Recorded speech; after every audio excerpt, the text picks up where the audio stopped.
Don't Look at the Moon, Chapter 3. James loved to walk the city. He loved London, but hated taxis. They represented loss or lacking, bloodshed, scars or kidnap, unfair advantages in court, that kind of deep loathing. The new leather boots clicked against the cobbles and tarmac of the back streets and mews houses. He walked between Sloane Square and Hyde Park via Knightsbridge, with his hands held casually in the pockets of his three-quarter coat over an open-neck t-shirt. He thumbed a lighter that he didn't want to lose that night or ever. Around his neck was an expensive 1 terabyte USB stick. The 24-karat gold casing enclosed a lifetime of music selection, creation, refinement, and memory. A cross-section of sounds, genres upon genres and subgenres of them.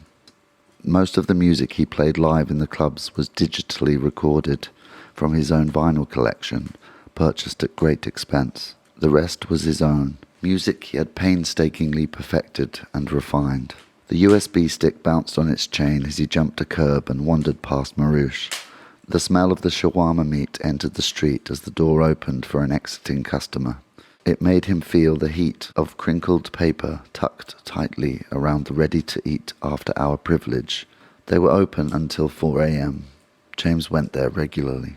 This neighbourhood was residential and rich and lacking in late-night eateries. He may well be back later, though there is no reason he wouldn't end up in Fabric or Shoreditch House or a house party or any combination. This was London. It was Thursday night, and he was about to take centre stage. The moon acted as fill light in the few areas of London that were dark enough to notice it. James noticed it and smiled.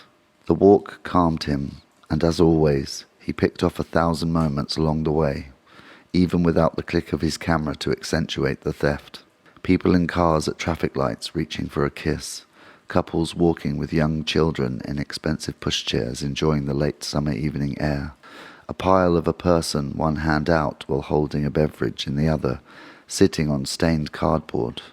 Buses were a snapshot of life, slicing through the cross-section of ambition and despair that London cradles loveless in its arms each night. Bright lights inside, blue against the orange of the street lamps. The people inside looked no different and almost less animated than the mannequin shop fronts and their displays. Humans for rent, humans for sale, click and collect. Skipping but staring into the bustle of High Street, Kensington, James crossed its road and headed north, passing Vicarage Court. He decided to walk behind the embassy buildings and avoid the uphill avenue of Kensington Palace Gardens, its dog walkers, its tourists, and its lonely, scattered across the many benches lining the way. James was playing his set at 11:30 p.m, and as he passed another scene, the second hand past 10:05 p.m. He was in no rush. There is the strange quiet between Vicarage Court and Notting Hill Gate. The residents often leave the curtains open, not drawn, to their high-ceiling apartments. Moments after moments passed and glimpsed, as James watches a couple dance, a dinner party, a discussion about to break into an argument, and then a man watching him from the second floor, backlit by a low-hanging chandelier, holding a cognac glass correctly in his palm, menacing.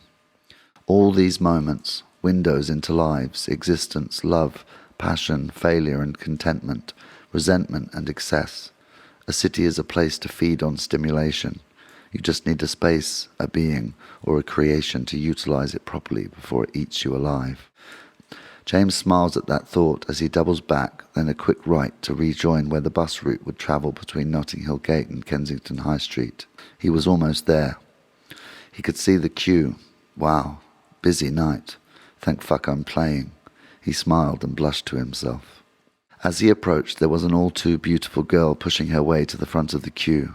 She was dragging a friend behind with a right-handed grip, half over the other girl's denim jacket and half over her skin. The jacket rolled up. They were both dressed like Sloane Square and Shoreditch started their own version of H&M. Her eyes caught James and a jolt broke his step. He felt like a gunshot had passed through his right shoulder. Cold, confusing, then warm and agitated with desire. The girl and her trailing friend, also beautiful but less enigmatic, was petitioning the bouncer who was holding the guest list on a clipboard. She was trying to spot a female name on there with a +1. She misread a name upside down and said it wrong, blowing her attempt at getting in free and fast. Dejected, stamping her foot, turning her heels outwards and dipping her knee as she rested on the ball of her left foot, she could feel the strategically torn fishnets rub together. James approached. 8 meters. 10 steps away. Natasha pulled her friend forward, looking her in the face. She said her full name to her with a wide-open stare as if to imbue her with everything that name meant. Natasha had just successfully read it from the list as the bouncer was letting in someone else, while holding a hand up to her face as if to silence her intrusion. Natasha's friend finally catches on, perks up, and is about to say her new name +1, enjoying the newly realized power dynamic between her and her friend. Jessica She was cut off. James taps a friendly open palm with a grab on the shoulder of the sharply dressed fighting fit man between the queue and the entrance of Notting Hill Arts Club. "John, how is it, brother?" "James, mate, good to see you." "These two are with me, John. Sorry for the confusion. They were trying to call me." "You left your phone at home again?" "Yeah, mate. Got to fly free on a Thursday night in London." James was now looking Natasha directly in the eyes and smiling. She smiled back, and that smile is magnified to giddy as the girls name-checked James as the live-set DJ they had come to see but never seen so close. "See you Monday at the gym, John. Let's go 3 rounds and steam after." "See you then, brother." The allure of preferential treatment is like pixie dust to the girls, and their entire mood becomes magical. James leads the girls down the stairs, past a barrage of acknowledgements and salutes to the staff, leading the girls now in a handheld chain to the far corner table, past the central circular bar. The bottles on display floating above the bar on a hanging circular shelf, selected especially to accentuate the warmer tone. Natasha noticed all this in her fairy tale mindset. Between the bar and the stage, people talked and flirted and drank while standing, waiting for drinks or to order at the bar or beginning to dance. James and his daisy chain skirted the dance floor area, finding a straight line from where they were to where they would sit without having to zigzag or squeeze between people. The area next to the stage was not cordoned off, but it had its own security and a reserve sign. James sat the girls down, spoke with the security guy, took the pulse of the room and absorbed the vibe.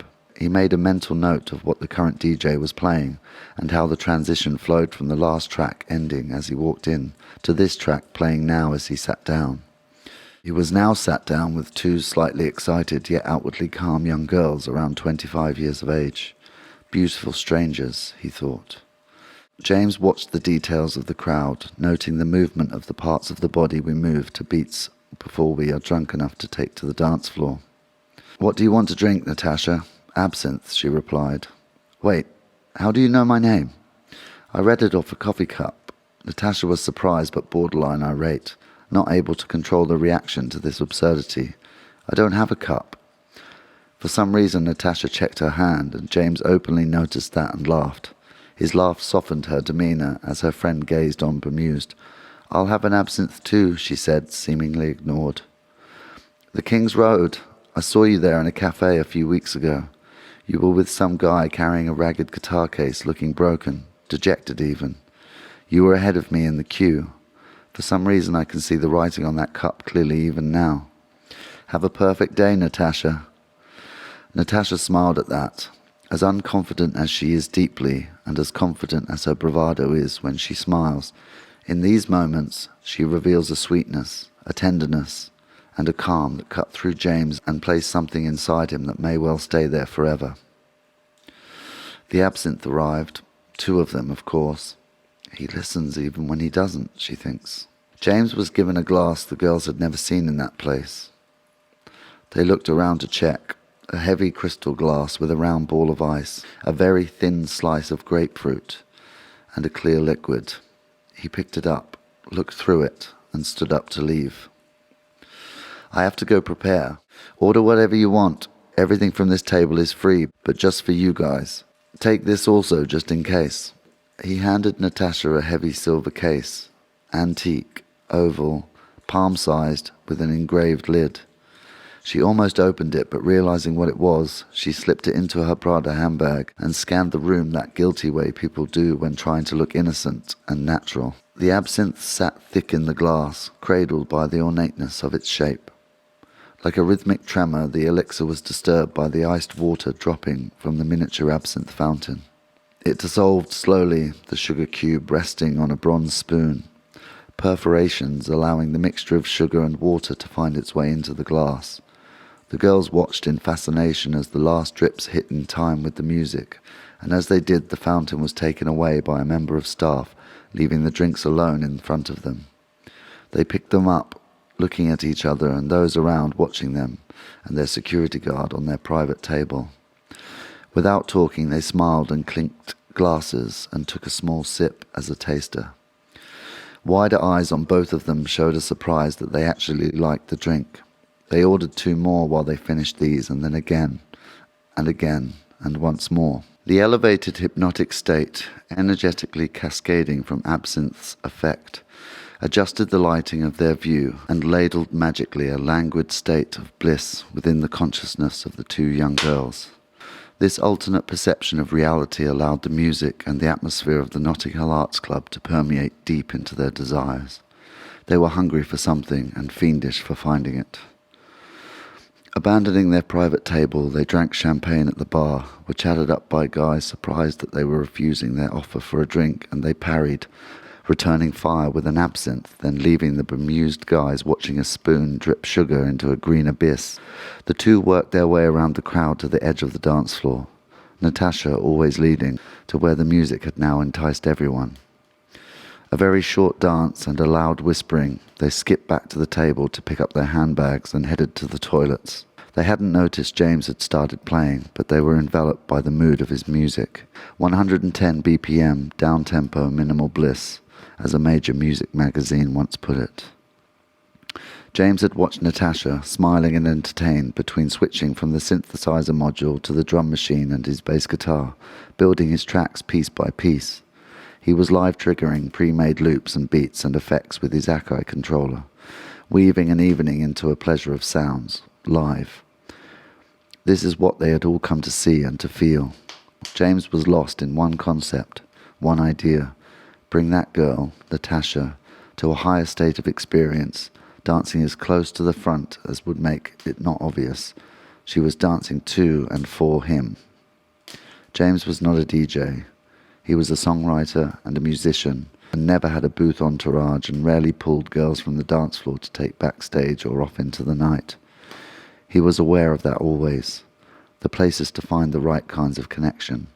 James loved love, loved the feminine and the feline nature of women, and adored the experience and interactions he would get lost in when the right connections were made.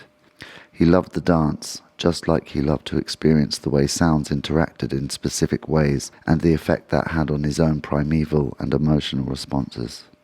James was getting all of that from watching her. He was mesmerized like his ever-growing crowd below. He was focused, adjusting his headphones and expertly triggering and manipulating sound and crowd with his fingertips. The effect of Natasha's presence that evening was elevating the energy he placed into his set. A set that was quickly becoming the soundtrack of their first night together, not yet lived. Carving out the shape of the story, its intensity, its moments, and the feeling of it in the room that propagated the right now, intensifying the very memories, the very night he was living them. James continued to score the cinematic scenes of real life in London clubs. The crowd were moving like a sea of jellyfish in a current, packed in tight. Intermittently, in key moments of surprise or admiration, they howled like wolves or whistled like their dogs had run into a forest. The response spurred James on, but now he was waiting for Natasha to return from the bathroom, wondering which side of the inside of the silver case she had chosen.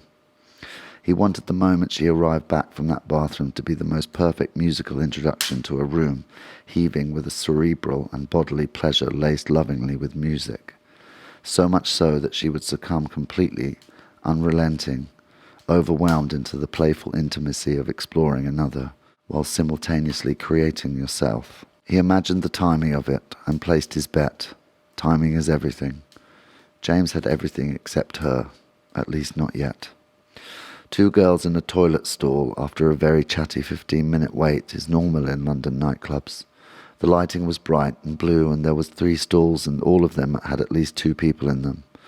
This was the ladies' toilets, and unlike the men's, the toilet attendant made no judgment or accusation of what was going on in the locked individual stalls. The intimacy of the toilet cubicle and the cotton wool-like amorphous perimeter created by the absinthe made a white chrysalis from which two butterflies would later emerge.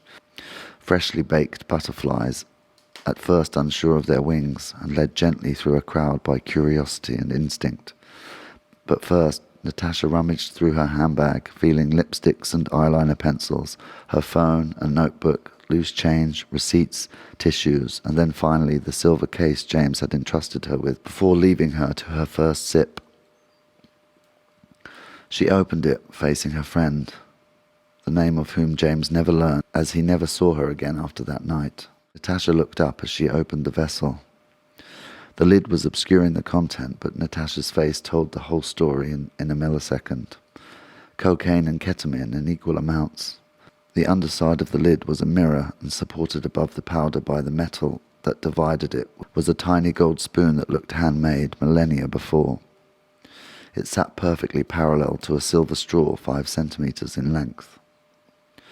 Natasha laughed so loud that she almost dropped the whole case before she collected herself. I've got wood all over my chest. That could be taken out of context, couldn't it? Natasha laughed so loud she almost dropped the whole case before she collected herself. She placed the casing, opened up, into the open palms of her friend's hands. Her friend still had the look of shock in her face, while Natasha had assumed an entirely different countenance. She looked like a child at a pick-and-mix candy store on their birthday, holding a large plastic scoop ready to fill a bag. Outside, the dance floor continued like a washing machine on the longest cycle, recorded and played back in slow motion with a perfect soundtrack. James was gambling on the time it would take to smoothly blend from this moment to the one he wanted to occur the moment Natasha walked through that door. He had decided exactly what to do and how, and was confident in his imagination of a moment becoming reality. Natasha had opted for the spoon and would selflessly prepare 2 piles on the glass mirror under the lid. She then half-filled the spoon with the powder on the left side, where C was embossed, and placed it up her right nostril, and closing her left with the thumb, she held the piercing green-eyed gaze of her friend, whose eyes were framed by spider legs, and took her first bump, then switched sides and powder. This time the side labelled K, and cleverly filled only 1/8 of the spoon. A swift sniff and the magic trick left the spoon clear of all evidence. She stood back, picked up the straw, put it between her teeth, a metallic clink. She took control of the silver case again, placing it in her left palm, mirror facing her friend. With her thumb and index finger, she withdrew the straw like removing a sword from a sheath. She held it upright, looking her friend in the eyes. "Ready? We have to move fast, I can feel it coming." She takes the straw, leans forward, and Natasha uses her now free hand to expertly hold the blonde girl's ponytail that would otherwise have swept around to the front with the action of leaning forward, and swept the powder off the mirror and into the air above the open toilet, still empty and unflushed. But not for long. Natasha packed the case away, pulled up her skirt, almost rolled her tights down but only as far as necessary, and felt the urgent release of urine mix with the encroaching feeling of the ketamine creeping in and blanketing the cocaine's effect for now. Switch positions, flush and rush. They had to break free of the chrysalis. This is what Natasha imagined absinthe would feel like. Together they walked past 1,000 faces of the short hallway back to the dance floor. It was not the same hallway she arrived in at all.